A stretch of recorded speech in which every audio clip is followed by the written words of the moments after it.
Hi മക്കളെ, plus വണ്ണിൽ പഠിക്കുന്ന നമ്മുടെ കിങ്സ് 11 ബാച്ചിലെ കുട്ടികൾക്ക് വേണ്ടിയുള്ള നീറ്റ് എക്സാമിൻ്റെ രണ്ടാമത്തെ GAB ആണ് നടക്കാൻ പോകുന്നത്. ഡേറ്റ് നിങ്ങൾക്കറിയാം, സെപ്റ്റംബർ 29-നാണ്. അപ്പോൾ ഏതൊക്കെ ചാപ്റ്ററുകളാണ് നിങ്ങൾ പഠിക്കേണ്ടത് എന്നാണ് പറയാൻ പോകുന്നത്. മക്കളെ, ഫിസിക്സിൽ നമുക്ക് 4 ചാപ്റ്ററുകളാണുള്ളത്. യൂണിറ്റ്സ് ആൻഡ് മെഷർമെൻറ്റ്സ് ഉണ്ട്, motion in a straight line ഉണ്ട്, മോഷൻ ഇൻ എ പ്ലെയിൻ ഉണ്ട്, ലോസ് ഓഫ് മോഷൻ ഉണ്ട്. 4 ചാപ്റ്റേഴ്സ്. കെമിസ്ട്രിയിലേക്ക് നമ്മൾ വരുന്ന സമയത്ത് എഗെയിൻ 4 ചാപ്റ്റേഴ്സ് തന്നെയാണുള്ളത്. Some basic concepts of chemistry, structure of the atom, classification of elements and periodicity in properties and chemical bonding and molecular structure. 4 chapters. ബോട്ടണിയിലും 4 chapters ആണ്. ഏതൊക്കെയാണെന്ന് പറയാം. Biological classification, plant kingdom, morphology of flowering plants and anatomy of flowering plants. സുവോളജിയിലും അതേ 4 ചാപ്റ്ററുകൾ തന്നെയുള്ളത്. Living world ഉണ്ട്, animal kingdom ഉണ്ട്, സ്ട്രക്ചറൽ ഓർഗനൈസേഷൻ ഇൻ അനിമൽസ് ഉണ്ട്, ബയോമോളിക്യൂൾസ് ഉണ്ട്.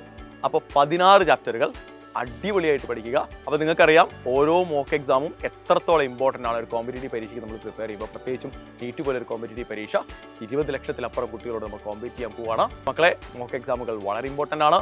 നിങ്ങൾ ഇതുവരെയായിട്ടും രജിസ്റ്റർ ചെയ്തിട്ടില്ല എങ്കിൽ താഴെയുള്ള ലിങ്കിൽ ക്ലിക്ക് ചെയ്തുകൊണ്ട് നിങ്ങൾക്ക് രജിസ്റ്റർ ചെയ്യാം. അടിപൊളിയാക്കണം നമുക്ക്. All the best.